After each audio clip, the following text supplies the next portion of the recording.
Then one day the chairman says, I hope you bring that camcorder to the holiday party. And you say, I'd be delighted. With Samsung design and technology, it's not that hard to imagine.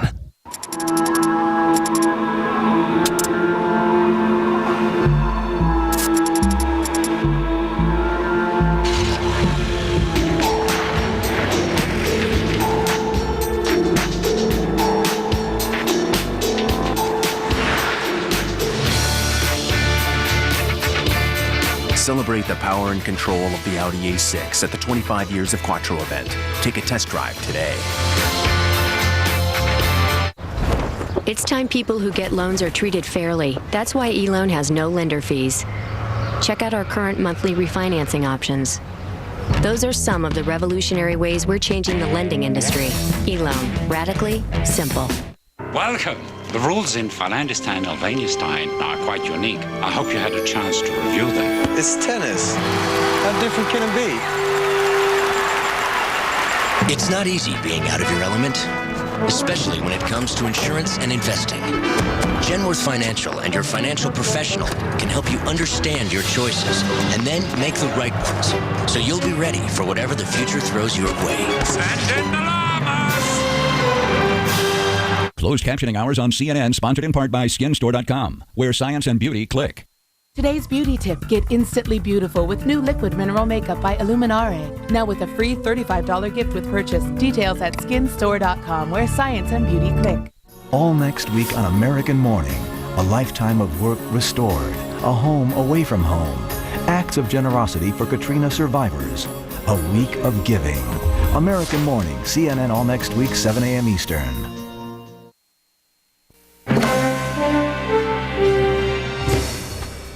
Good evening, I'm Carol Lynn. A White House official says it's highly unlikely Abu Musab al-Zarqawi was killed in a weekend raid in northern Iraq. Al-Zarqawi is blamed for bombings and beheadings. There is a $25 million bounty for his capture. After visiting China, President Bush makes history by going to Mongolia. He is the first sitting U.S. president to visit that country. And the head of Health and Human Services said it could be 5 years before the U.S. has enough vaccine for bird flu. Sunday, UN officials unveiled a global warning system to track birds that might carry the illness. And a scene of horror for pre-holiday shoppers. A gunman opens fire inside a Tacoma, Washington shopping mall. 6 people were wounded, 1 critically. The gunman also took 3 hostages, but he surrendered to police several hours later. Those are the headlines this hour, keeping you informed. CNN, the most trusted name in news.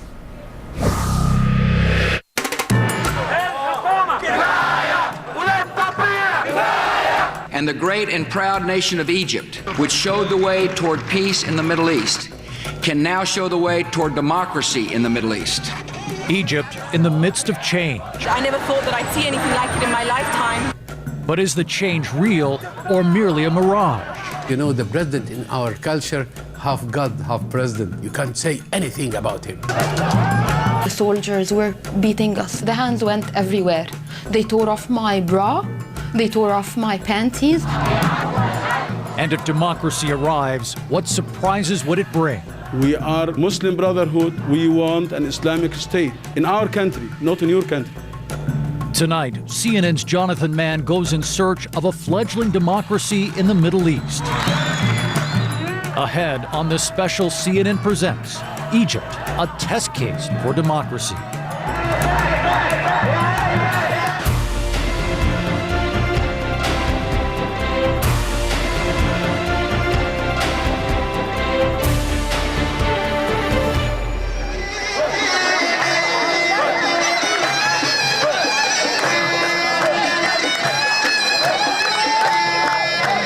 It's a hot night, and the music makes it hotter.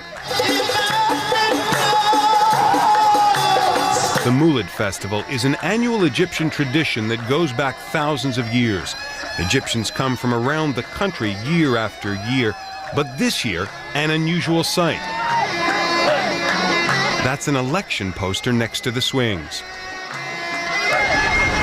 And by the light of day, the posters are everywhere in Cairo, all of them quite literally signs of the times. There are demonstrators in the streets. an Egyptian leader actually going through an election campaign, and people daring to publicly support someone else they like better. A country with very old habits is trying something new. The first real glimpse of democracy has arrived in Egypt, something that's never been seen here, even as far back as the time of the pharaohs. It's a push for freedom that's new not only to Egypt, but to the whole Middle East, a region where democracy has often only been a dream. The fall of Saddam Hussein was seen by the Bush White House and its supporters as the dawn of a new era in the Middle East, a chance for democracy to take root in Iraq and spread across the region. And Egypt would lead the way. The great and proud nation of Egypt, which showed the way toward peace in the Middle East, can now show the way toward democracy in the Middle East. For the first time, an Egyptian ruler is taking tentative steps towards democracy. President Hosni Mubarak got his job 24 years ago in what Egyptians might call the old-fashioned way. His predecessor died in office. And Mubarak has ruled with an authoritarian hand ever since. This year's election is unprecedented. We've come to Cairo to see how far President Mubarak will go and to meet with some of the people who are pushing with all their might to make their dream of democracy come true. The reformers who say they have had enough. What is this democracy? What is this democracy? It is false. It is not real. I believe in that. So we boycott the election. The Islamists, who say government should be based on God's laws. We want an Islamic state. The women who have been drawn into politics by a crude and violent effort to keep them out. 12 of us and hundreds of them. They started beating us big time, and they started groping the women. The populist who may have gotten too popular. I believe they made me pay a price for challenging a tyrant. All they did to me, from detention, roughness, oppression to political harassment, cost me my freedom. Will the reformers succeed? This is not a democracy. There is not a bit of change is going to happen in this country with this regime. Will the government let them succeed? Will democracy, Egyptian style, be good for the region or America? Egypt has always been regarded as the leader in the Arab world, educationally, politically, socioeconomically. When it comes to the issue of democracy and democratization, I mean, the irony is that Egypt is not a leader. Some things in Egypt are easy to spot and understand. A bruised forehead tells you a man prays with enough fervor to leave a mark of his devotion.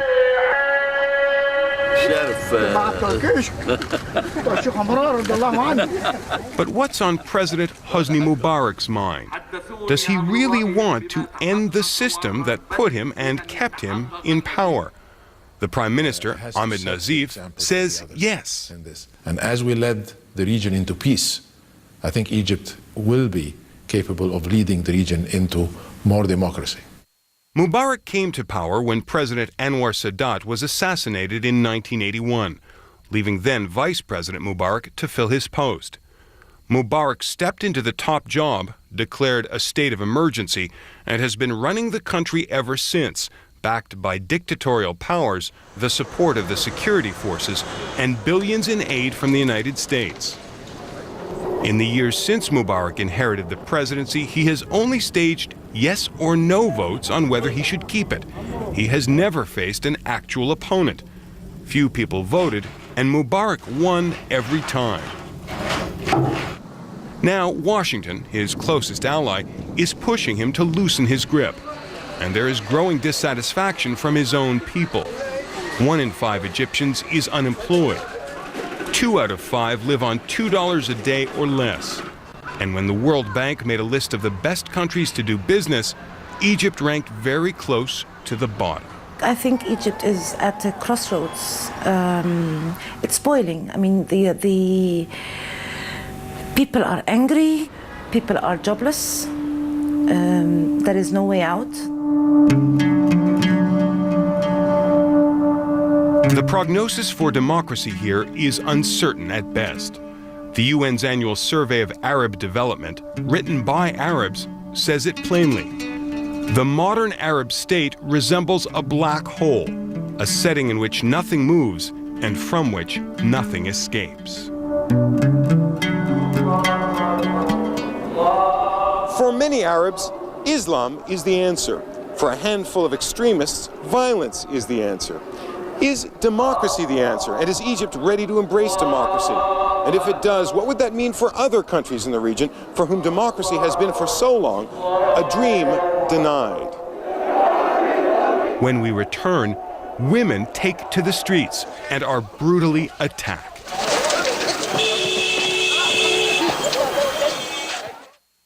Think about your family as a company. The Clark family has reported earnings 30% with assets to protect and grow, a financial future to be managed. At John Hancock, we now offer you a wider range of innovative investment opportunities with access to some of the world's best companies for the benefit Peterson family ended the day on of the most important one. The new John Hancock. Investments for the opportunities, insurance for the unexpected. What happened? Servers. Servers. I was running around trying to manage all these servers. All these servers? What's that? Spec sheet for an IBM E server? Single point of control, remote management. Oh, Ned, you shall not have died in vain. We will call IBM. I'm not dead. Just making a point. Take back control with the scalable IBM E Server Blade Center featuring Intel Xeon processors. Say your husband went a little overboard buying the Christmas tree this year. Well, at Tractor Supply Company, we can help.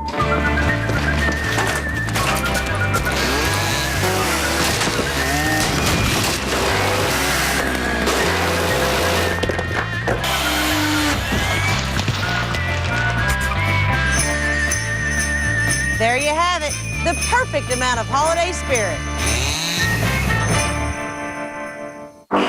The all-new Hyundai Sonata, designed with the idea that for all the ways a car can help you survive accidents, it should provide just as many to help you avoid them. The 2006 Sonata from Hyundai, recipient of the U.S. government's top 5-star crash test rating. It's a Hyundai like you've never seen before. And now at your Hyundai dealer, the Sonata comes with up to $2,000 cash back. Home sweet home. Time for a fresh new look. I say start at the top with Excellence Cream from L'Oreal. Absolutely beautiful color that's hassle-free. So creamy rich it doesn't drip. Nothing protects better or guarantees my color like excellence. Beautiful, sensational, softer than silk, and nothing covers grays better than excellence. Assuming you have any.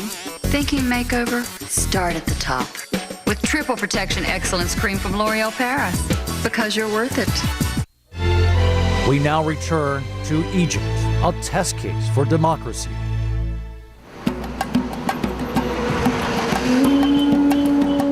It was supposed to be a historic day. Egyptians voting to change their constitution to give themselves the right for the first time to choose their president. The day was historic, but not the way everyone expected. They were being beaten up very brutally.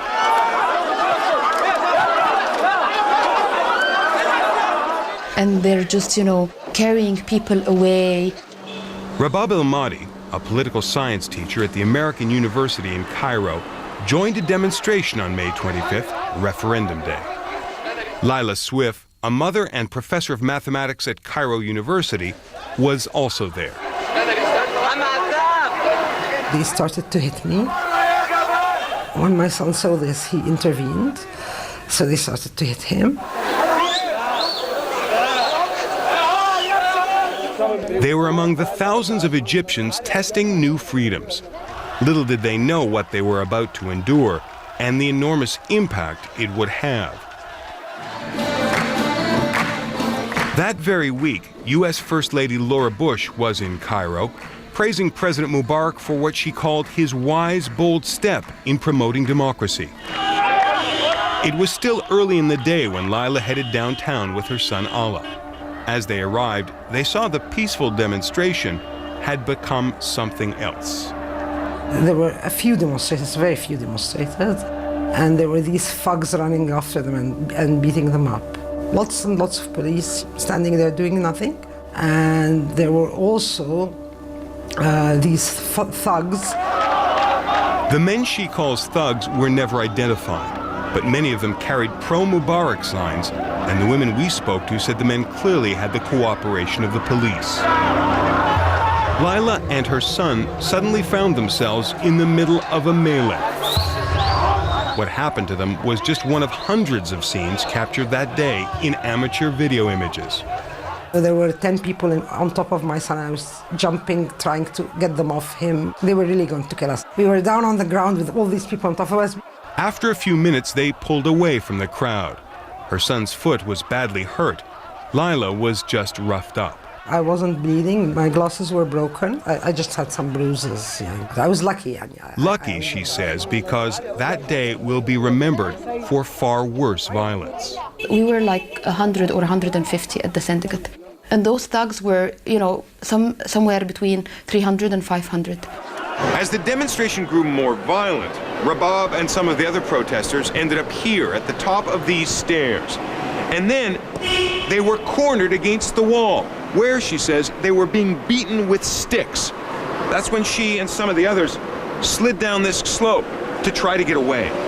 When they got down, Rabab says that police and other men chased them here to this entrance to a small underground parking garage. They had blocked the garage, so we were basically in a place where there are two concrete walls and a big metal door behind you. And they blocked our access to the street. And then files and files of uniformed police came, and they opened only one small path for the thugs to come on to us. And they did. Completely surrounded, Rabab became the target of an angry mob. The soldiers were beating us on the head with their sticks, and then tons of men, with hands saying the dirtiest of words. They're like, you want to demonstrate against Mubarak? This is what's Mubarak doing to you. He's screwing you. See her? That's Mubarak that you're chanting against. He's now screwing you. They slipped their hands everywhere. They tore off my bra. They tore off my panties. They were in my vagina. I couldn't feel anything. At one point, I was just numb, and I was begging the police officer. I'm like, I'm gonna die. The attacks that day made news around the world. The reality of it is that what people wanted to do is you simply don't break heads when it comes to the males. You attempt to create a real shame situation. And the way in which you do it is you not only drive women out by sort of groping at them, trying to pull their blouses off, etc., but you're also sending a message to the men. See what we're doing to your women? And that's precisely what went on. Does that strengthen the government or undermine it by infuriating the people? Oh, I think it undermines the government ultimately. For many Egyptians, while some will be intimidated by what went on, for many, this becomes the ultimate insult. I've never felt as violated as that. For Rabab, the attack made a mockery of the claims for democracy. And that's when Laura Bush was trotting the whole country and saying, oh yeah, we just discovered that maybe taking democracy in paces is wiser and more suitable to the Egyptian case. Is this part of the democracy she's talking about? Is this part of the wise democracy? Across Egypt, many women were stunned. I came home, turned on the television and my internet. I was surrounded by my children, and I was very upset by the images I saw. Reda Shahbandar is a college English professor, a mother of 4 and a housewife who had previously had nothing to do with protests or politics. What really shocked me was the police brutality with the demonstrators and the violation of Egyptian women. Women were being punched, harassed. One woman was being dragged down the street. Her clothes were being torn off. And this is so unacceptable to Egyptians. Reda immediately began organizing a campaign with friends demanding a public apology from the government. The campaign distributed tens of thousands of white ribbons around the city, but no apology ever came. That made Reda and her friends more angry.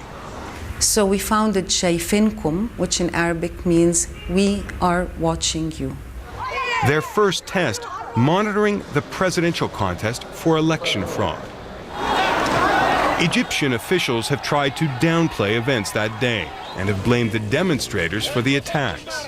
Most of the violence that took place on May 25th, first of all, there were very few incidents. Second, they were related to acts, demonstrations that are turning violent. But on July 31st, only a few weeks later, pro-democracy advocates were again brutally beaten in the streets. May 25th has now become known as Black Wednesday for thousands of Egyptians. And on many Wednesdays after that, democracy advocates held demonstrations.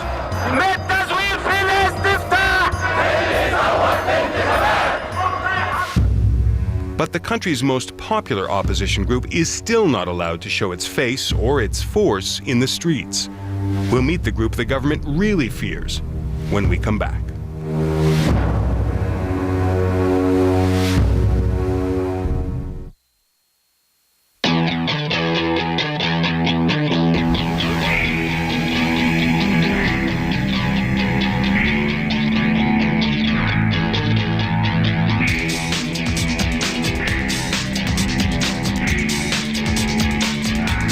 Every one of your senses has been made a priority. The new 6-speed all-wheel drive IS from Lexus at your Lexus dealer. Where's the remote? On the table in the basket with the other remotes. Hey, it looks like Liz and John are getting their home entertainment system from High Def of Freehold. System? What are you talking about? Liz told me how High Def of Freehold showed her how with one remote you could control your TV, DVD, music, games, everything. One remote? Yes, one remote, and High Def will design, install, and make your home entertainment system easy to use. High Def of Freehold, entertainment systems for every home. Monmouth County's Acura dealer, Rich Rediker's Acura of Ocean. Great cars, great prices. Acura of Ocean's gonna put you in motion. Customer service that's second to none. Acura of Ocean really earns your devotion. No one else has a combination. Best cars and best service in one location. Monmouth County's Acura dealer, Rich Rediker's Acura of Ocean. Paul is on now. CNN Monday night, 8 Eastern. Welcome back to Egypt, a test case for democracy.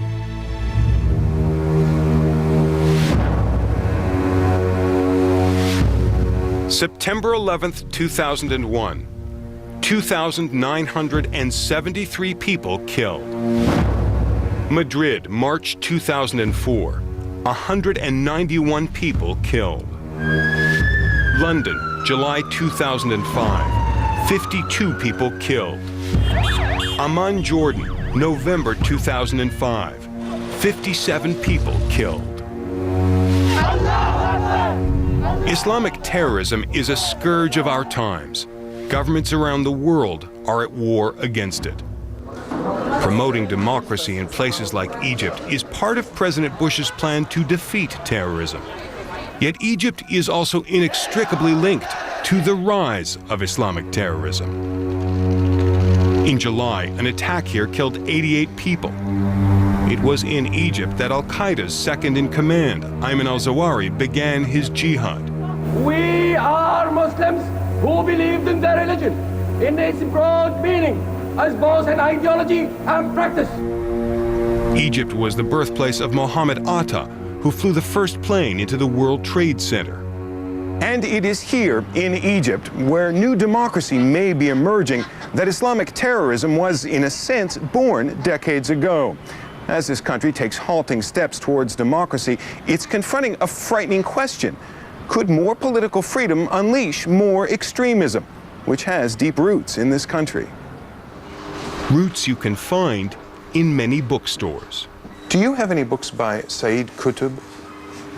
By? Sayyid Qutb. Sayyid Qutb, yeah, you have. Yes. Sayyid Qutb was one of the early thinkers of a movement called the Muslim Brotherhood, the most important independent movement in the Arab world. The Brotherhood is illegal here, but Qutb's work continues to inspire millions of people in Egypt and around the Muslim world.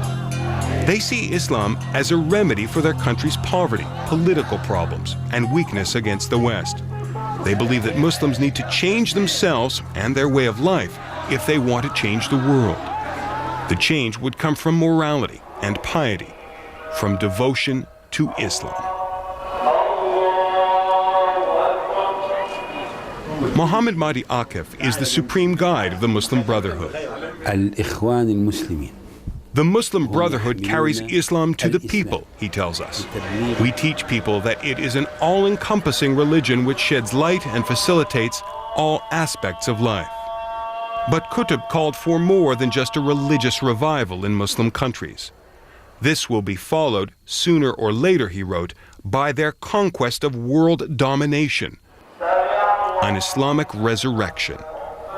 Extremists throughout the Muslim world have taken that vision as a license to kill. A splinter group of the Muslim Brotherhood killed an Egyptian prime minister in the late 1940s and a president, Anwar Sadat, in 1981. Egyptian jails have held tens of thousands of its presumed members. But the Muslim Brotherhood today has renounced violence. What a lot of people miss, though, is that the leadership of the mainstream Muslim Brotherhood increasingly distanced itself from Qutb. The Brotherhood says the regime's crackdown has caught up innocent people, many of whom are still in jail.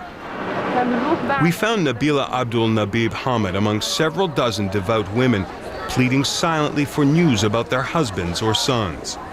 Nabila said her husband was taken from their home and sent to prison 12 years ago, leaving her and her daughter, then just over a month old. She said he was never charged with a crime. He was not involved in politics, she told us. He had done nothing wrong. It's just that he had gotten more religious. Egypt has opened up enough that they can demonstrate publicly, but they still have no answers about the faces in the photos. Officially illegal, the Brotherhood's existence is an open secret. It's no secret that the movement is widely admired by the country's people. The Brotherhood operates hospitals and other social services around the country. Though it's banned, the Brotherhood has become a mainstream political movement with the largest opposition bloc in parliament, whose members officially sit as independents, not Muslim Brothers. Dr. Mohammed Mursi is the parliamentary leader. He and many Egyptians believe that if given a free and fair election, the Brotherhood could win. No other party is nearly as well organized. What would a Brotherhood victory bring? Islamic law. If we are, as a majority here, Muslims, want to make an Islamic state, what's wrong in that? Mursi says the West need not fear an Islamic state. We are Muslim Brotherhood. We want an Islamic state in our country, not in your country. Muhammad Akif is more specific. The will of Allah is very simple, he tells us. When Allah prohibits marriage of gays, adultery, manslaughter, plunder, and alcohol, then no earthly law has the right to allow it. On the other hand, democracy gives people infinite freedom. People in the West have the right to drink alcohol, commit adultery, and more. No, we are not like this. Candidates make pilgrimages to the Brotherhood's headquarters to show solidarity and try to win its supporters' votes. But the Mubarak regime doesn't allow the Brotherhood to run its own candidates. The Egyptian constitution is very clear as to how Islam fits in our lives. We do not allow parties based on religion, whether it's Islam, Christianity, Judaism, or any other religion. Government supporters say the reason is obvious. The fear we have is that they may use democracy to reach power, and then they ruin the bridge, and nobody else can do that. That fear is echoed by ordinary Egyptians we met. No, it's not good. Muslim brotherhoods are fanatic. They are the extreme of the Muslims, and they enforce their beliefs on other people. But American scholar John Esposito says those fears are exaggerated. Doesn't an Islamic State inevitably mean hands will be cut off for thievery? No. Women will be enslaved to their husbands? No. The entire culture and the legal culture will move back into the Middle Ages? No, I don't think so. There is absolutely nothing on the ground in Egypt in terms of a group like the Muslim Brotherhood coming to power that could lead one to believe that would happen. But the brothers do have some extreme ideas. Mercy and Akif don't believe al-Qaeda hijackers carried out the 9/11 attacks on the United States. And they don't believe the Twin Towers were knocked down by planes. هذا كذب. هذه فضائيات تتحدث كيفما تشاء. This is a lie created by the media, Akif told us. Satellite news channels have broadcast, internet websites have published, but we don't know who was really behind it. I believe that al-Qaeda does not exist at an organizational level. I cannot understand what happened in September 11. This is not convincing. And an aeroplane or a craft just going through it like a knife in butter. I don't see that. Explain it to me. They didn't do it. Make a fair trial. They didn't do it. What's going on? There's something fishy. For now, the Brotherhood and the Mubarak regime coexist in an uneasy standoff. The Brotherhood dared to organize a rally back in March. The government responded swiftly. 3,000 of its members were arrested.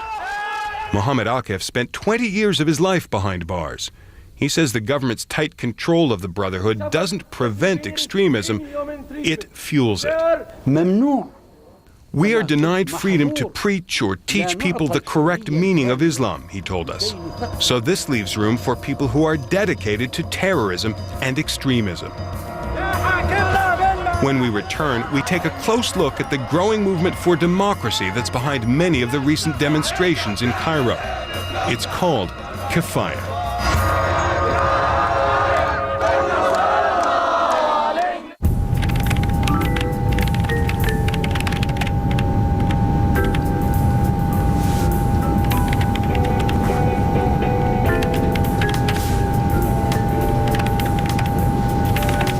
Wandering eyes off your laptop.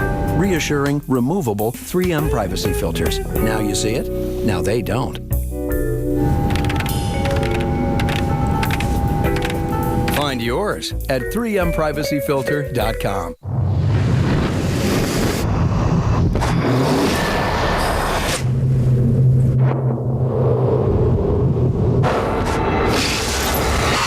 BMW's active roll stabilization virtually eliminates body roll when taking a curve. A concept you find even more compelling from behind the wheel. Beyond taking a corner is defying the laws of gravity. BMW, the ultimate driving machine.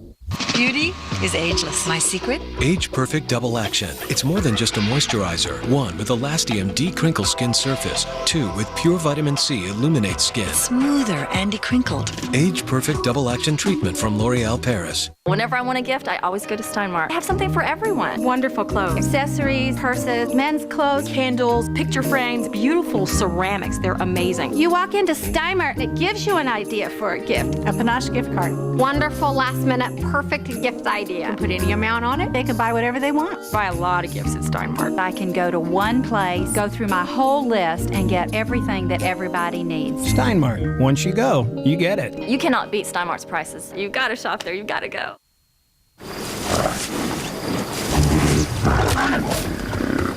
What can the herd teach us about corporate and investment banking? The lead position must be earned.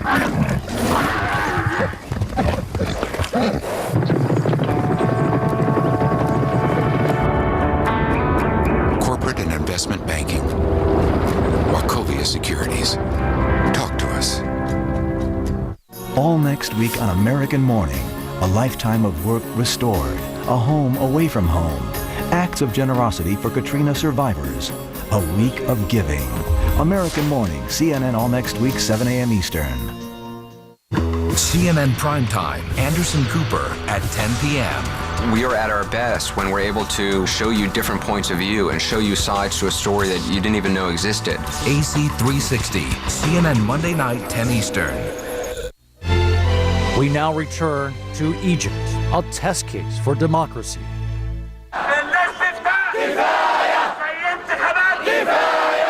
How do you think this is going to end? A crowd of angry demonstrators, a thick cordon of police, in a country with a history of sometimes brutal oppression. This is Egypt today, with scenes barely imaginable only a year ago. This encounter speaks volumes that start with one word. The demonstrators are chanting Kifaya. It means enough. It's also the name of their movement. Kifaya began 2 years ago as a discussion group opposed to the US-led war in Iraq. But its anger turned to another target closer to home, the Mubarak regime. No one dared publicly protest against the president until Kifaya began, just last December. How dare you to talk to the president like that? It is not common. Because, you know, the president in our culture, half God, half president. You can't touch them. You can't touch him. You can't say anything about him. So you break the taboo. George Ishak, a retired high school history teacher, emerged as a movement leader. And we want to change this regime, because this regime is rotten regime, is the despotic regime. The group took their demonstrations outdoors, to the streets. Outdoors to make the demonstration, because demonstration is forbidden. It is illegal, because you are covered by emergency law. Hosni Mubarak has used this special emergency law to rule Egypt ever since he took office. It gives his government sweeping powers to ban demonstrations or arrest, even imprison people without trial. In this country, the government also has the right to approve and even suspend all political parties. Egypt is a police state. The police is the uncontested power in the country. Everybody knows that. Dr. Ida Saif El-Dawla is a psychiatrist who treats victims of official abuse and another member of the growing opposition movement. They can round up anybody whom they suspect from the streets, from the cafes, from their homes, and for 48 hours before those people are presented to the prosecution, charged with charges, the police has a free hand to do whatever they want with them.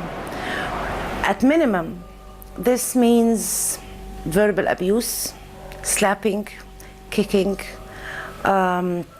flogging maybe. Beyond that, it can go to the most extreme forms of torture.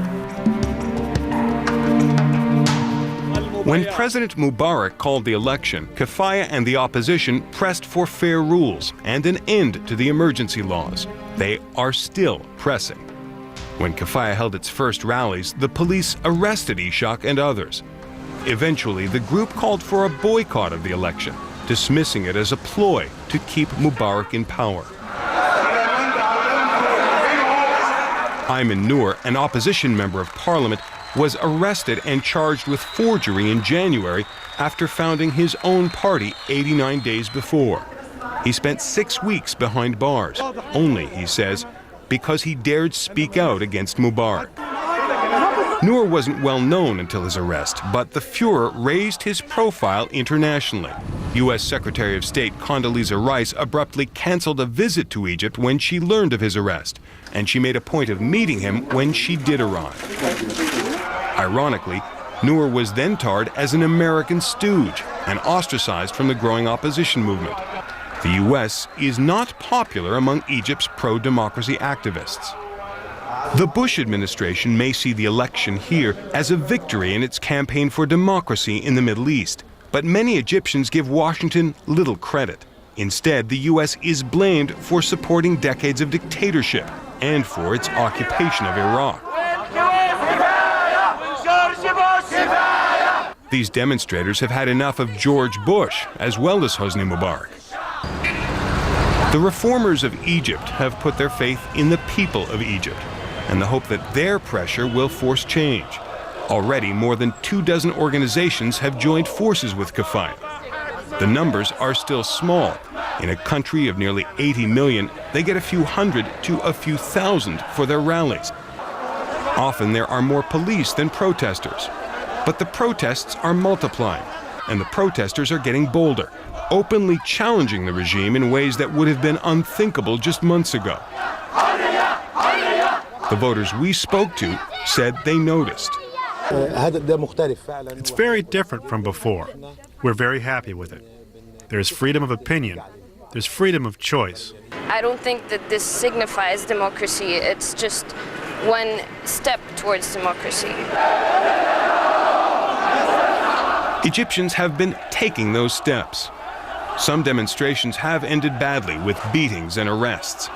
But as we watched, the police seemed very restrained in the face of obvious provocation. The protest went on for hours and then turned into a parade, enthusiastic and unimpeded. When we return Election Day, the first presidential vote with opposition candidates in the running, but some say it's the same old story. It tells me what I know, that this is a farce.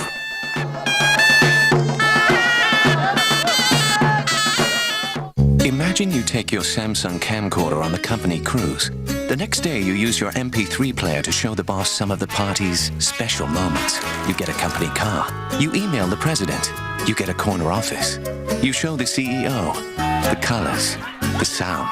He puts you in charge of the Mediterranean.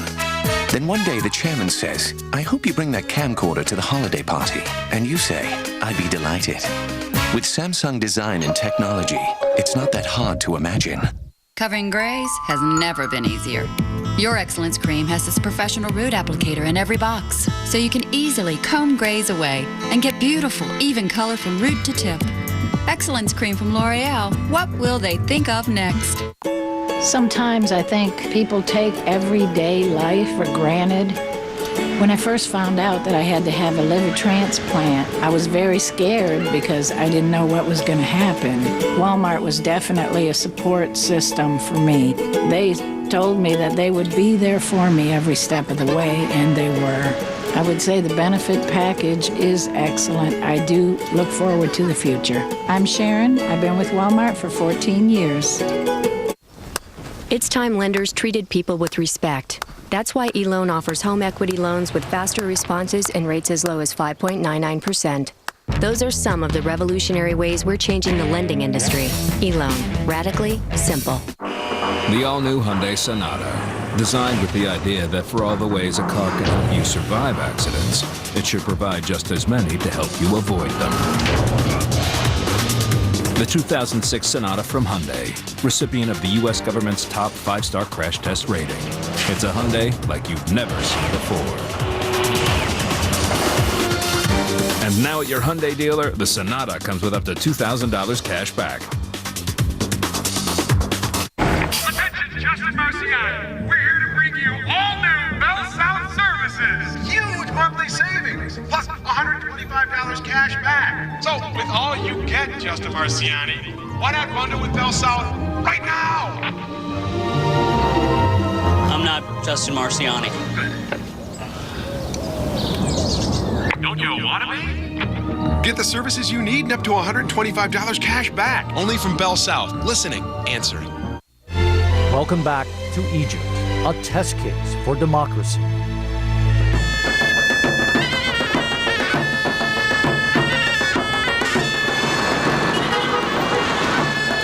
Election Day. Hosni Mubarak is everywhere. On the streets, in polling stations. His ruling party even hires a band in many places. It's the first time ever Egyptians have been able to choose their leader. The day is full of first steps and some stumbles. Math professor Lila Sweif plans to vote for opposition candidate Ayman Noor, even though she thinks he's too pro-American. You choose the best of a bad case, and I think that any vote which is cast against Mubarak is a good vote. But even for this educated, determined woman, it isn't easy. She spends more than an hour just trying to find out where she's supposed to go. I can't find where I'm supposed to vote. Partly it's my fault because I've lost my cards. I don't see anything malignant about it so far. It's simply the natural chaos of Egypt. Yeah, أكلمك بعد دقيقتين تكون لقيتها. Actually, when I phoned my husband and he looked up my voter number. So when I gave them my voter number, they found me fairly easily and I voted. The process is fine, except for all these mugshots of Mubarak all over the place. You have mugshots of Mubarak inside there. This is completely illegal. This is completely illegal. In other polling stations, Mubarak's presence is pervasive. Polling places are orderly, but mostly empty. Only 23% of voters actually take part. 23% sends a clear signal that for many people in Egypt, why bother to vote? We know what's going to happen. And for others, it was a way of indicating that you weren't going to legitimate this process. So it wasn't ignorance. It wasn't just an unfamiliarity with the system. It wasn't laziness, a lack of interest in the system. To your mind, it was contempt. I think it was both contempt and apathy. The candidates themselves cast their votes. For many voters, like this professor, Mubarak is still the only choice. I have given my voice to the candidate Hosni Mubarak. But for others, it's a new day. I choose Nouman Goma. I choose him.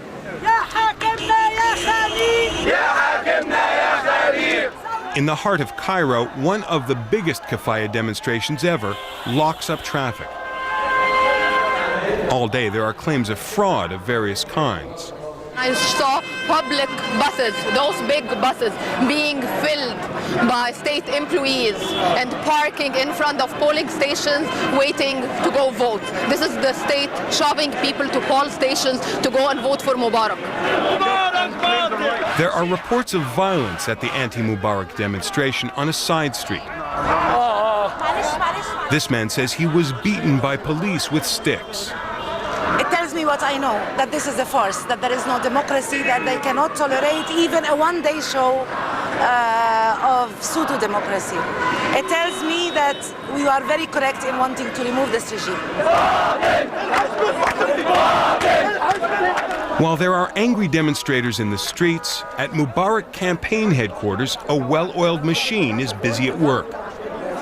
These men are on the phones with polling stations across Egypt, pushing to get out the vote. While we're there, Mubarak's son Gamal, perhaps the one-day presidential heir, enters the hall, escorting his mother, Suzanne Mubarak. Out in the polling stations, Reda Shahbanders, where Watching You volunteers are monitoring the vote. The main complaints are about lack of privacy during the voting. Some polling stations don't have the obligatory curtain and people feel somewhat intimidated. The bribery incidents are happening all over Egypt. Those responsible for them are party enthusiasts. But we're all learning. This is our first free elections experience. There may be complaints and accusations of fraud, but for thousands of Egyptians, just the day itself is remarkable. I think it's amazing. I've never seen anything like it, and I never thought that I'd see anything like it in my lifetime. This is the first time that I've ever seen demonstrations march through the streets of Cairo. It's the first time I've ever seen people openly criticize President Hosni Mubarak, so it's quite amazing. No one thought it would be perfect. Many people think it was still not enough. But the first presidential voting day in Egypt looked a lot like voting day elsewhere. It doesn't make Egypt a democracy, but it suggests it could become one, and may be on its way.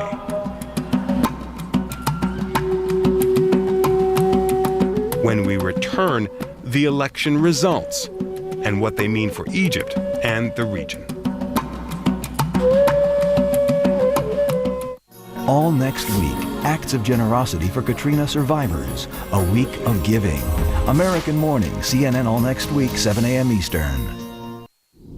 Chicken or pasta? Window or aisle? Single or double? Coffee or tea? Buffet or a la carte? It's better to have more than two options. Mayan wonders or colonial buildings or haciendas or beaches or world-famous cuisine or scuba diving or natural wonders plus great hospitality. Only in Yucatan do you have so many options. Liberty Travel, where travel begins. Mexico, beyond your expectations.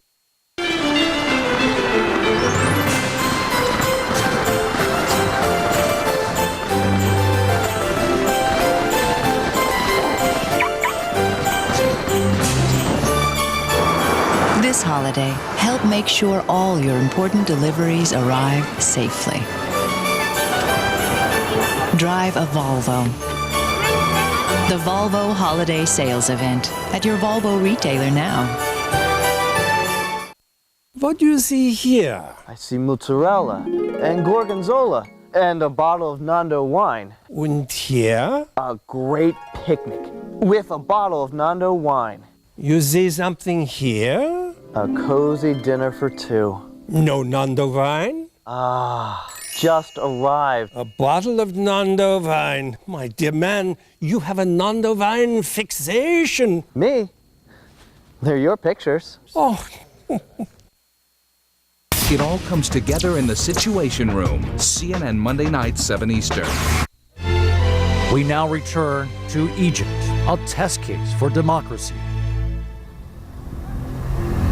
If you travel in the desert, be wary of a mirage, something that looks real but vanishes before you reach it. Is democracy in Egypt a mirage, and much further off than it seems? Are Egyptians just seeing things? When the votes are finally counted from Egypt's first real presidential race, President Mubarak wins by a landslide. In a tally that surprises no one, he takes 88.6% of the votes. What perhaps is surprising, the government concedes publicly that there was only a 23% turnout. So how real is the election? And does it really herald the beginning of a true democracy? What the Egyptian government wound up doing is cracking the door open. The reality of it is that that door can be slammed shut any time.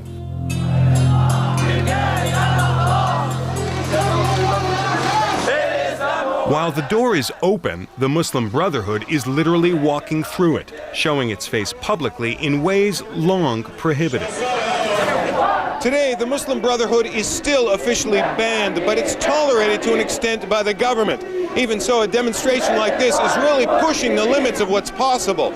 In the past, police would quickly be on the scene to break the crowd up. Tonight, there are police here, but they're just quietly watching all of this unfold. For every apparent step forward toward a more open system, there seems to be a step back. Ayman Noor, the leading opposition candidate, came in a distant second in the presidential election with 7% of the vote. He's still fighting legal charges, hounded and harassed, he says, in the courts. And just weeks after the presidential election, in a parliamentary election, Noor lost his seat to a top Mubarak aide. Independent election monitors said there was widespread vote rigging and fraud. The politics also got personal and dirty. I am told that you have received an obscene recording with a blackmail threat. What can you tell us about that? You could see the reaction in his eyes before he left the room to compose himself. Noor said he received a CD purported to be the recording of an intimate encounter between him and his wife. It came along with an anonymous letter threatening to make the CD public. I'm sorry. You're all right. أنا شخصياً When I heard it's not my voice or anyone that I know, I didn't care until I read the letter that came with it, saying that I've crossed the boundary between masters and slaves. So what message does that send? The message is that when you cross the administration, that's not forgotten, and that everything will be done to get you. So how does it add up? Where is Egypt headed? For the first time in Egyptian history, we're sending a strong message, and I hope that it is well accepted by the rest of the world. We're serious about democratic reform in Egypt. What happened over the past 9 months was a first step towards democracy, a first step towards free choice, in brief. And we're all learning. I believe there will be change, definitely, but not the kind of change that this regime is counting on. I remember a phrase that I like very well, very much. You can push toothpaste out of a tube, but you can't push it back. Egyptians like these take the idea of a free election seriously. Many risked beatings and worse to try to make it happen. But it's going to take more than just elections to plant democracy in the desert. People have to believe that their vote matters, that there's a real possibility of change. The low voter turnout suggests that Egyptians don't yet have that faith, that by staying away in such great numbers, they essentially gave democracy a vote of no confidence, a sign that the landscape here is going to have to change more if reform is really going to put down roots. We're going to push, and this is a long fight that I think people are willing to go through. We want to be in charge in this country. We want to be equal. We want to obtain our right and duty. We are suffering from this regime. Our issue is freedom. We want freedom.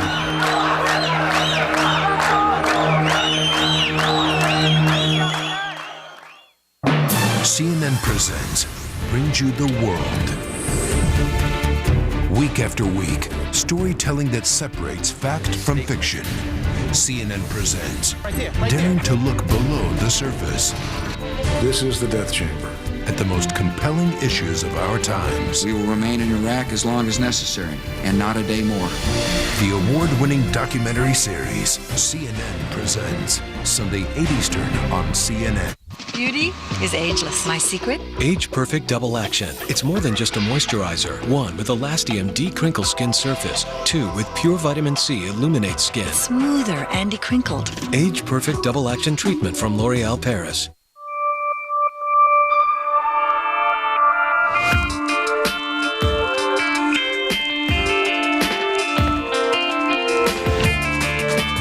Building the fastest car in its class doesn't mean leaving intelligence, beauty, and control behind.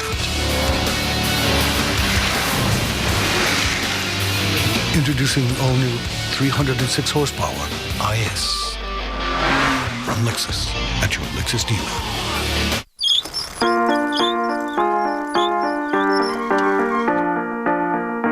Sometimes just getting to retirement seems impossible. That's where we come in. As the nation's 401k leader, the Principal offers many simple ways to plan for retirement, making it easier for you to get where you're going. The Principal Financial Group will give you an edge.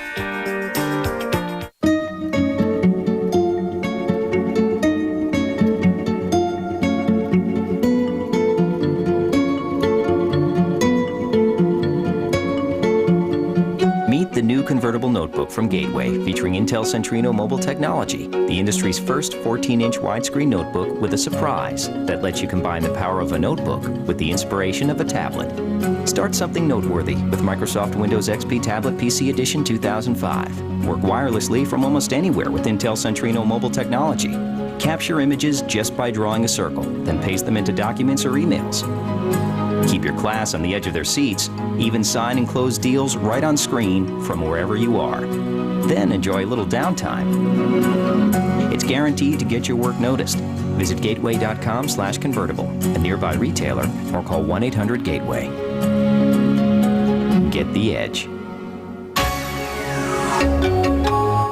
People are talking about CNN's Anderson Cooper. Relentless in his questioning, riveting, emotional reports. Anderson Cooper, the future of hard news. Anderson Cooper, a rising star. CNN Monday night, 10 Eastern. Closed captioning hours on CNN, sponsored in part by SkinStore.com, where science and beauty click.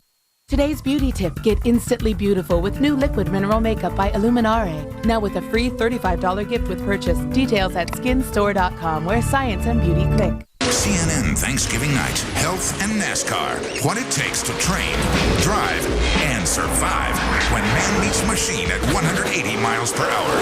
NASCAR, driven to extremes. CNN Thanksgiving night, 11 Eastern.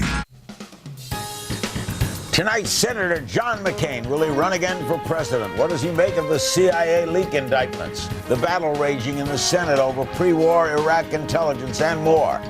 Senator John McCain, for the hour, with your phone calls, next on Larry King Live.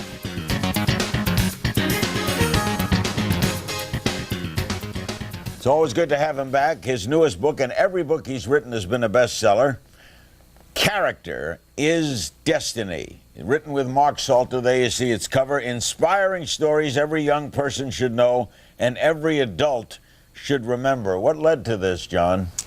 Well, Mike, Mark Salter and I, along with our publisher, wanted to write a book about the characteristics and qualities that determine our character. And we believe that the kind of character we have will determine our destiny and what kind of life we have. And so we picked out different qualities and traits that we think are important, and found individuals that I thought fit into those categories. Lord Nelson, one of my Navy background, as you know, because he took responsibility and he gave responsibility, and he made the British Navy the dominant force for 150 years. Shackleton, whose loyalty to his people, as you remember the story, Larry, going across miles of ice, up glaciers, in open seas in a whaleboat. He never gave up on going back and getting the people that he'd left behind, and on and on. Different characteristics of different people that we've admired throughout history, and not always famous people either. Is character a rare characteristic of politicians because by nature they have to compromise? I think that when you look at the great politicians, the two greatest in my view were George Washington and Abraham Lincoln. They certainly had character traits. As you also know, Abraham Lincoln overcame severe depression problems that he had when he was younger, which gave him the strength and the character later on. Teddy Roosevelt, very sickly when he was a child, and his mother and his wife died on the same day. He went through, and of course, his death of his son Quentin on the Western Front was very trying for him. So I think that it doesn't almost matter what kind of childhood you had. Winston Churchill's mother was terrible, and his father used to even insult him, and yet he became an incredible example of heroism and leadership. So it's what we try to do is identify these characteristics which are very good and qualities which make character, and commend them to people to read, and young people to profit by. As you look at yourself, was your character there before you were taken prisoner, or did it develop there? I think it developed in this respect, that I believed that all glory was self-glory, and that I didn't need anybody else, and I could do everything on my own, and I was brave and tough, and I was just like Robert Jordan, my hero, the protagonist in For Whom the Bell Tolls. And then I found out that I didn't have the strengths that I thought I had, that I was dependent on others, and that the men who I have grown to love and cherish their friendship were the ones that picked me up when I was down. They gave me strength, and they helped me get through difficult times. So I learned that I had my failings, but I also recognize how important love of one's comrades can be to one's development of one's character. As a prisoner yourself, you've become an outspoken foe of the treatment of prisoners by this country. I think you and Hillary Clinton share this battle that we should not treat anything away from the Geneva Accords and no hidden camps, etc. Isn't that why should this country, and by the way, I think President Bush said today, we should never torture anyone. So what's the problem? I think the problem is that there are some exceptions being made to the Geneva Conventions and treaties that we entered into, one in the Reagan administration concerning torture, including Declaration of Rights of Man concerning cruel and inhuman treatment. And I understand that there is an urgency sometimes when you capture somebody, but it's not about them, it's about us. And the United States of America needs to win militarily, but we also need to win the hearts and minds of people all over the world. And if we torture or treat in a cruel and inhumane fashion people that we take captive, then we will lose that war, because then we won't be any different than they are. Did you learn a lot? But by the way, you would know this better than anyone. Do we learn a lot from torture? No, we don't, Larry. If you inflict enough physical pain on someone, they'll tell you anything that they want to know to relieve it. It's interesting to me that the Israelis, who deal with acts of terror all the time, their Supreme Court ruled against torture, and they don't use that against the prisoners that they take. In fact, they use a lot of psychological kinds of techniques. And so if the Israelis don't have to do it, certainly it seems to me that we don't have to either. I'm working with the White House. I hope we can get an agreement. I hope we can put this behind us and recognize that our image in the world has been very, very badly tarnished. Colin Powell wrote a letter when we had a vote which passed 90-9 in the Senate, where he felt very strongly that our image has been damaged rather badly, and we need to fix it. Yeah, he said so on this show recently, backing your measure to ban cruel, inhuman, and degrading. But the president said the same thing today, so what's the problem? I think that there's a definition problem about the treatment of some particularly by the CIA, and I'm not exactly sure what is being done. But if we just, there's opposition to this piece of legislation that says we will not inflict cruel, inhumane, or cruel or torture on any captive, and the procedures for the treatment and interrogation of prisoners will be in the Army Field Manual. That's a manual that the Army, in a classified section of the Army Field Manual, then it seems to me it solves all of our problems, as the belief of most human rights organizations. What do you read into these secret prisons? I don't know what to think about it. I didn't know about it until it appeared in the front page of the Washington Post. We probably need to know more about it. If people are treated humanely there, then that's not a problem. Might be rather expensive, I would think, but I don't think the symbolism of using a former Soviet Union prison to incarcerate prisoners is very good, but it's more the treatment of prisoners that's the problem, not the location. Senator, I know this seems simple. Why don't we put them on trial? Well, I think that there has to be some kind of adjudication of their cases. In other words, I don't think a terrorist is entitled to the same rights as our citizens, to a jury of 12 people of their peers and all of the protections, because they are terrorists. These are bad people. But there should be a system of tribunals and judgment of their cases. And look, some of these guys are really bad guys, and if we want to keep them in prison for the rest of their lives, it's fine with me, but we got to have some kind of adjudication of their cases in order, I think, to comply with the kinds of standards that we as the United States of America maintain. Especially for those that may not be, as accused, guilty. Yes. We'll take a break, and when we come back, lots more to talk about. We'll be taking your calls too. Senator John McCain of Arizona, Character is Destiny. That's the new book. Inspiring stories every young person should know and every adult should remember. A great American, Senator John McCain. More after this.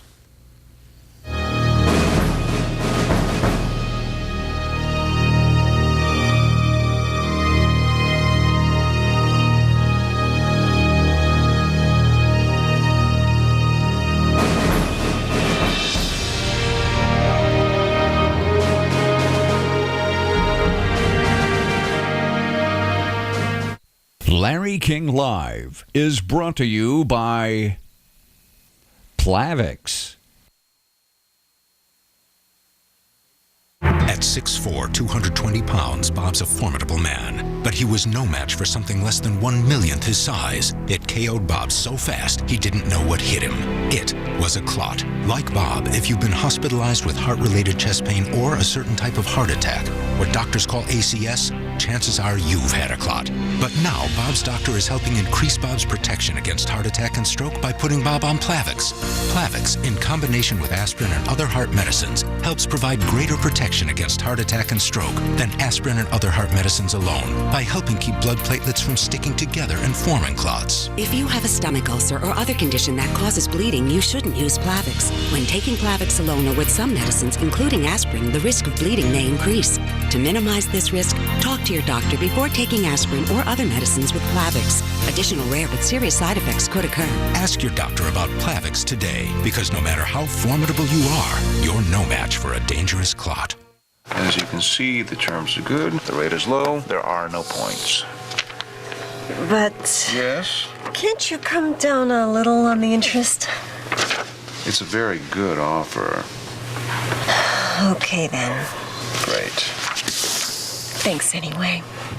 Next! Want banks to compete over you? Come to LendingTree.com. Fill out one form, get up to 4 offers back within minutes. When banks compete, you win at LendingTree.com. All design begins with a single line. A line that challenges. A line that creates power or control or size. At Infinity, a line has been drawn.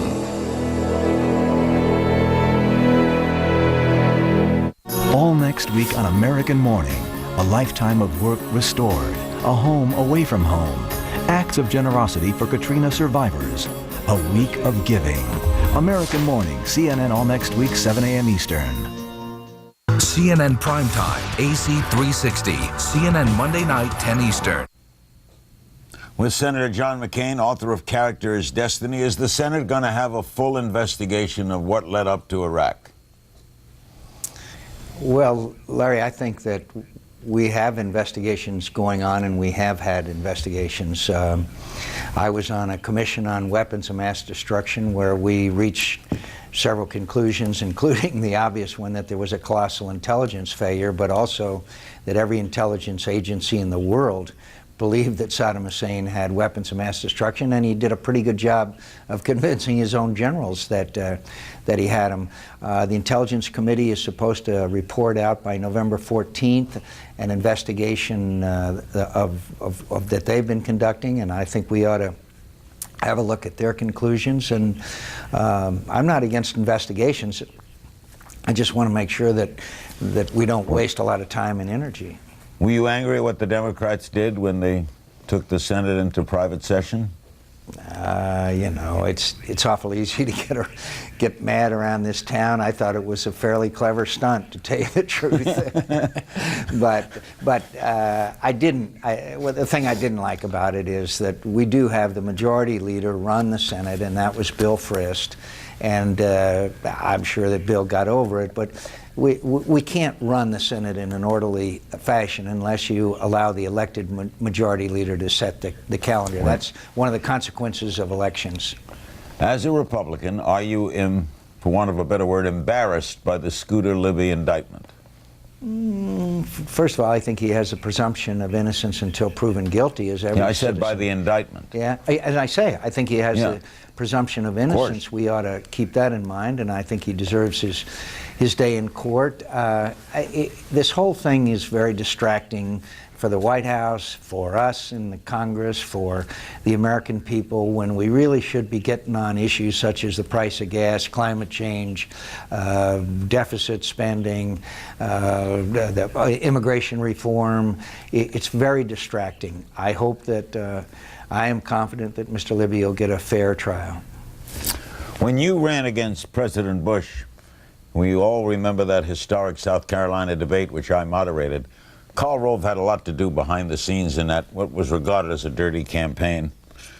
He is still under investigation. There are some say that he should at least lose his security clearance. You think so? Just because someone is under investigation, I don't think is a reason for that. No, I wouldn't agree with that. Let me just make a quick point, Larry. It was, you know, and I'm sure that our viewers know, that politics isn't beanbag. It's a tough business. It was a tough race. It was a tough campaign. And I enjoyed enormously feeling sorry for myself for about 2 weeks. You know, feeling sorry for yourself is a lot of fun. Yeah. But then I put it behind me and I moved on. You've got to put, the people of Arizona don't expect me to hold a grudge for something that happened 4 or 5 years ago. And I don't hold a grudge, and I move forward, and I admire this president, and I want to help him. And we have a very big agenda for this country, and I want to assist him in carrying out that agenda. Should he announce that there will be no pardons, if any are indicted in regard to this investigation? Well, I hate to tell the president what to do, but I would. I don't think. It before, John. Yeah, well, I'm sorry. I think it probably wouldn't be a bad idea PR-wise, but suppose that someone is convicted, and then evidence comes to light that they were wrongly convicted, and that has happened from time to time, and the president is committed not to pardon. I know this president well enough to tell you that he's not going to pardon somebody who's been declared guilty by a judgment of their peers. The whole thing, does the whole thing disturb you? That people were talking about other people, that a CIA officer was named. Are you bothered? I'm bothered because this is a symptom of the bitter partisanship that exists in Washington between the two parties. It is so bitter and so angry, and then it's reinforced by all these advertising and commercials and attacks that we see on television and hear on the radio, that it makes it very difficult for us to work together on issues that are important to this country. We're in a war. We've got a huge problem with energy. We've got, and some of these issues, the American people expect us to work together on. You know, everybody's talking about the president's low polling numbers. The Congress's polling numbers are much lower than that, because they don't see us pursuing their agenda. They see us in too much partisanship between us. We've got to respect one another's views and positions. You and I are old enough to remember that Barry Goldwater and George McGovern were best friends. Yeah, they were. They were best friends. And so I'm proud of my friendship with a lot of Democrats. I may disagree with him.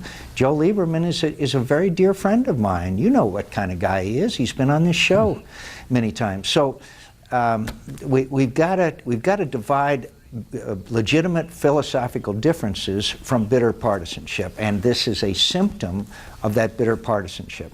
There was more harmony years ago. Oh, of course. At least there was friendships. Of course, there was much more harmony when I first came to the House of Representatives, and much more harmony when I came to the United States Senate. And leaders worked in an environment of mutual respect. Bob Dole and George Mitchell, you know, many others. They treated each other with respect. And I'm not criticizing Harry Reid or Bill Frist. they're driven by the ideological divide that exists, not the ideological, the partisan divide that exists in the Senate. I admire both Harry Reid and Bill Frist very much, by the way. Character's Destiny is the book. John McCain is the guest. We'll be right back. At the bottom of the hour, we'll take your phone calls. Don't go away.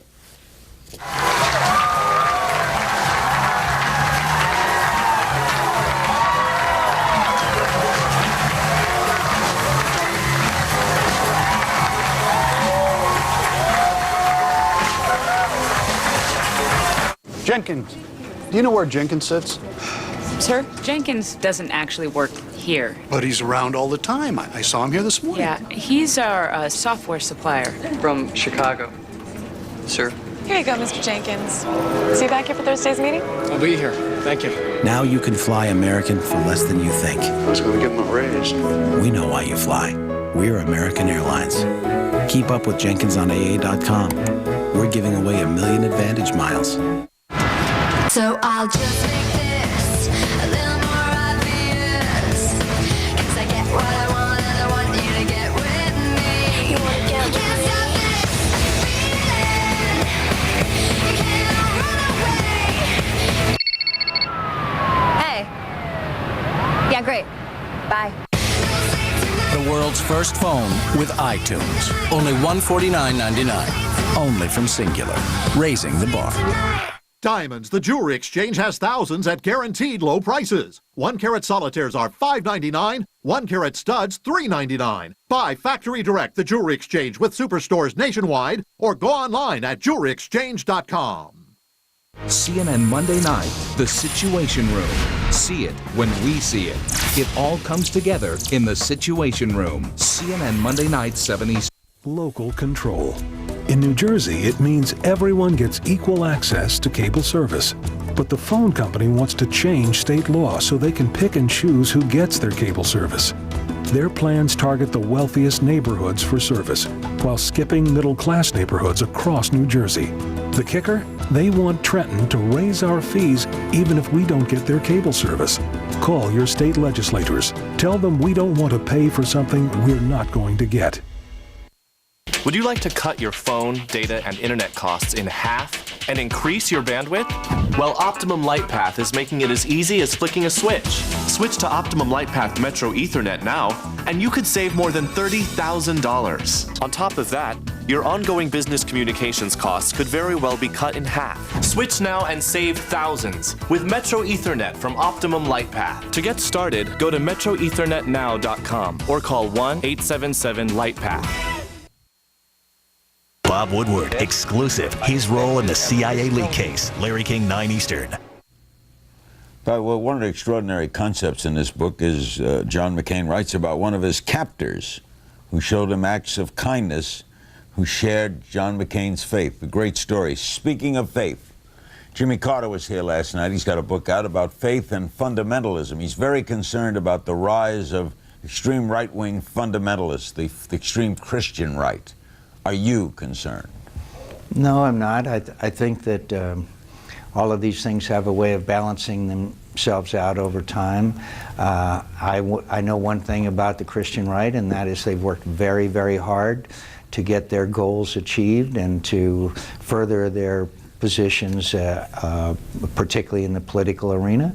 And my advice to other elements of the religious landscape is that if you don't like that, then get involved and be a part of the game and get into the arena with us. But I don't have any problem whatsoever with the Christian right having very vigorous and committed views on the things they believe in. Even though they were pretty tough on you. Yeah, but look, we don't forget that. But they are very committed to the things they believe in. You can do nothing but respect that. And if other Americans don't like it, then present counterbalancing views and let's duke it out in the political arena and in debates and discussions. Apathy is the greatest enemy of democracy, as we know. You have an early read on Judge Alito. I'm very impressed with him. I met with him today. I've found him to be extremely forthcoming. I think he's highly qualified, and I really think that he, knock on wood, will have a fairly successful trip here through the Senate. I think I judge people on their character and temperament. I voted for Justice Ginsburg and Justice Breyer, even though I disagreed with their political philosophy, their judicial philosophy, but they were nominated by President Clinton, and he said that he was going to nominate liberal people of that philosophy. When I ran for president, I said I was going to appoint conservative judges as well, Larry. So I'm very pleased with his progress. I predict to you that, barring something unforeseen, that he will probably be successfully confirmed. By the way, Judge Breyer will be a guest on this program on Wednesday night, February 23rd, from Washington. Sports. We know how active an interest you have in this. You have come off November 23rd. I don't know what I said. I forget what I said sometimes. You get old, you forget things. There you go. You have proposed a standard steroid policy that would affect professional athletes. First-time use, out of the sport for 2 years. Second-time use, banned forever. And records banned. It's pretty harsh. How much knowledge do we have, really, about what they do? Well, Larry, here's the problem, that young people all over America believe that the only way they can make it in the major leagues are through the use of performance-enhancing substances. The House of Representatives had a hearing, and the most gripping thing I've probably seen in a long time in Congress was the parents of young men who had committed suicide while using these substances. The Major League Baseball, Don Fehr, testified before the Senate that they would have an agreement with baseball by the time the World Series is over. The World Series is over. Jim Bunning, who's leading this effort, and I don't want to have to act legislatively. We don't want to. This is, in some ways, a labor management issue, except for the other aspects of it that I talked to you about. So we'd like to see them come up an agreement that's acceptable and doesn't require legislation. But you've got to have a good testing regimen. And you want it for all sports? We'd like to see uniform testing for all sports, yes. And you would, but each sport then can dole out its own punishment? Yeah, to a significant degree, yes. It's, as you know, the focus is on baseball. You've had Henry Aaron on your program. Many times. He testified before our committee, and I tell you, you talk about a guy that fills the room, and he testified, or his statement was as strong and as compelling as I've ever seen. And he said, get it out of baseball. And when you have 5 Hall of Famers who appeared before our committee and all said the same thing, that's got to give you some pause. And we asked them, what if we have to legislate? They say, if you have to legislate, legislate. By the way, Senator Bunning, of course, great pitcher. Hall of Famer and one of the founders of the Players Union. All right. One other thing before we break. Going to run again? Why did you just, come on, John, you've always been straight. You're going to run again? This is the place to make that announcement. It happens here. It does. Why not? Everything happens here. I'm going to wait until after the 06 elections, Larry, for a whole variety of reasons, including the fact that I'd like to know what the political landscape is after that election, and I'd like to see what the chances are. Look, every senator I know would like to be president. The question is, do you want to run for president, and do you think you can win? It's a very tough sled, as you know. So can we say you're seriously thinking about it, depending on the outcome of those elections and the way the map draws? I think I'll seriously think about it after the 06 elections. We'll take a break, and when we come back, we'll take your calls for Senator John McCain. The book, Character is Destiny. Don't go away.